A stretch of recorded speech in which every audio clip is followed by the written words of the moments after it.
So maraming content sa YouTube o sa Facebook na ginagamit nila bilang prank yung Robust at iba pang mga supplements katulad dito. So ginagamit nila yun bilang katuwaan at syempre yung mga purpose o yung purpose ng mga supplements na to ay pampagana, pampatagal at syempre pampatigas na rin ng ari. So itong video na to ay isang paalala lamang ng isang pharmacist dahil hindi lahat ng kalalakihan ay maaaring uminom ng ganitong supplements, lalo na yung mga ipaprank nyo ay may mga medical na kondisyon. Para malaman mo kung sino yung mga hindi pwedeng uminom ng ganitong supplements, tapusin mo tong video na to and I am sure marami kang matututunan dito. Ako nga pala si Jasper at ako ay isang registered pharmacist. Pero bago yan, please subscribe to my YouTube channel para syempre mas ma-motivate pa ako magbigay ng mahalagang impormasyon patungkol sa mga gamot at sa kalusugan.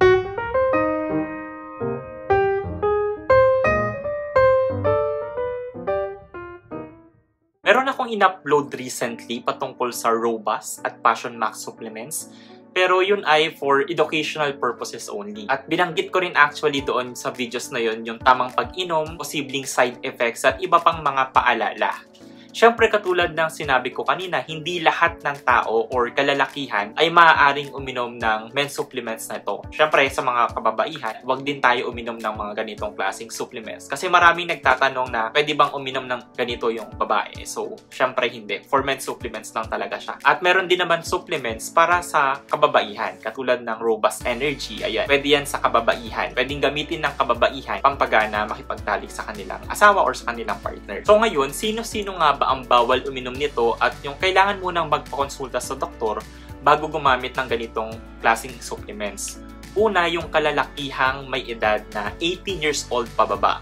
Siyempre, di mo na kailangan magpakonsulta sa doktor. Matik na yan na wag mong gamitin kapag ikaw ay below 18 years old pa lamang. Kasi yung mga meal supplements na to ay nakadesenyo lamang para sa may edad na 18 years old pataas at hindi rin naman prino-promote na gumamit nito yung mga bata o wala pa sostong gulang dahil wala naman silang paggagamitan at hindi rin naman nila kailangan gumamit pa talaga. At saka kahit nalagpas 18 years old ka na at medyo bata-bata pa naman, mas magandang enjoyin mo muna ang pakikipaglabing-labing ng walang ganitong klaseng supplement. Although ang pag-inom ng ganitong supplements ay okay lang rin naman talaga lalo na kung wala kang anumang medical condition. So pangalawa, ang taong may sakit sa puso tulad ng uncontrolled na blood pressure, lalo na kung ikaw ay may low blood pressure, chest pain, may history ng heart attack at stroke. So kailangan magpakonsulta muna sa doktor bago uminom nito or mas maganda kung wag ka munang iinom nito agad-agad kung hindi ka pa nagpapakonsulta sa doktor. Ang mga meal supplements sa pampagana magtalik at pampatigas ng ari ay maaaring magdulot ng pag-widen o paglawak ng arteries ng ating ugat sa ating puso, sa ating utak, at ganoon na rin sa ating ari. Ito ay dahil sa vasodilation effect ng mga meal supplements na ito. Ibig sabihin ng vasodilation, widening of arteries. So, maraming supply ng dugo ang pwedeng dumaan, kaya tumitigas din yung ari natin kapag nagkakaroon ng widening ng arteries sa may bandang parte ng ari natin. So, ganoon na rin kung mapapansin ninyo na nagkakaroon ng pagsakit ng ulo kapag umiinom ka nito dahil sa vasodilation nito sa ating arteries, sa ating utak. Kaya normal lang na side effects yung headache, ibig sabihin ay medyo tumatalab na somehow yung gamot or yung supplement. Pwede ka naman uminom ng pain reliever para di sumakit o mawala yung sakit ng ulo mo if maranasan mo lang ito. Ang epekto naman ng vasodilation sa ating arteries na konektado sa ating puso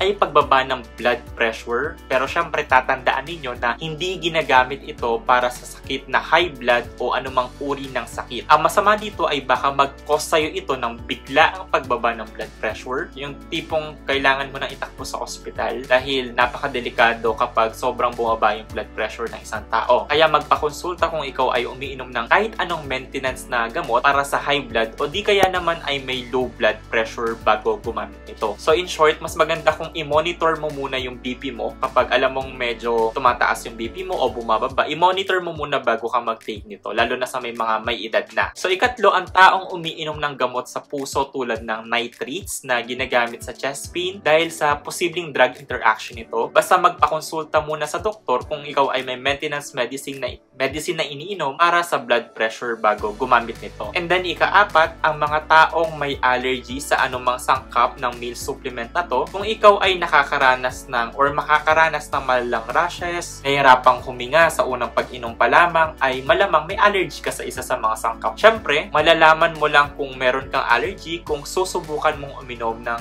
kahit isang kapsula or isang tableta ng meal supplements. At if ever na magkaroon ng kahit anumang sintomas na hindi mo tolerable, agad nang magpakonsulta sa doktor. Lalo na yung mga malalang rashes, paghirap sa paghinga, so kailangan nang pumunta sa ospital kapag ano. Kung ang iyong ari naman ay sobrang tigas at di nawawala ang tigas nito ng mahigit na 6 na oras at nakakaranas ng pagpapawis at pagsakit ng ari, ay maaring sobra-sobra ang supply ng dugo ang dumadaloy sa arteries ng ari mo. Kaya agad na rin magpakonsulta sa doktor. Ang mga common na side effects naman ng pag-inom ng ganitong supplements ay una, reddening of the face o namumula yung mukha natin. Pangalawa, persistent headache. So, medyo matagal mawala yung pagsakit ng ulo. So, inuman mo ng pain reliever yan. So, pangatlo, hindi matunawan o indigestion o maaring pangangasim na sikmura. Kung nangangasim yung sikmura natin, so pwede naman tayong kumain muna bago mag-take ng ganitong mga supplement para mabawasan kahit papaano yung pananakit na ating sikmura. So, pagkakaroon ng visual disturbances o pansamantalang paglabo ng mata, nasal congestion o pagkakaroon ng baradong ilong at back pain. Ayun yung mga common na side effects ng ganitong supplements. Kung makaranas ka ng mga side effects na ito, ay normal lang siya na maaaring maranasan ng tao. Okay lang naman yun as long as tolerable mo ang side effects ito. At yung iba rin naman kasi wala rin naman silang nararanasan na side effects. So, depende. Case to case basis pa rin yan. So, siguraduhin din na ang pagbibilhan ng mga meal supplements na to ay lisensyadong butika dahil ang mga peking gamot o hindi FDA registered na mga gamot ay maaaring may sangkap na kailangan ng reseta na ginagamit talaga sa pampatigas ng ari tulad ng sildenafil at tadalafil. Lumabas kasi sa balita before na para mas magmukhang effective yung mga meal supplement, ang mga hindi FDA registered na gamot ay sinasadya nilang haluan nito, which is delikado dahil kailangan muna ma-assess ng doktor kung ikaw ay maaaring uminom ng mga gamot na pampatigas na kinakailangan ng reseta tulad ng sildenafil at tadalafil. Ang mga meal supplement na pampagana sa kama ay magandang inumin kung ikaw ay walang medical na kondisyon para mas ganahan ka makipagtalik, para mas matagal kang labasan, at makatulong na rin para mas consistent ang tigas ng ari mo. Kaya kailangan din nating pahalagahan ang ating kalusugan. So maganda rin kung tayo ay magkakaroon ng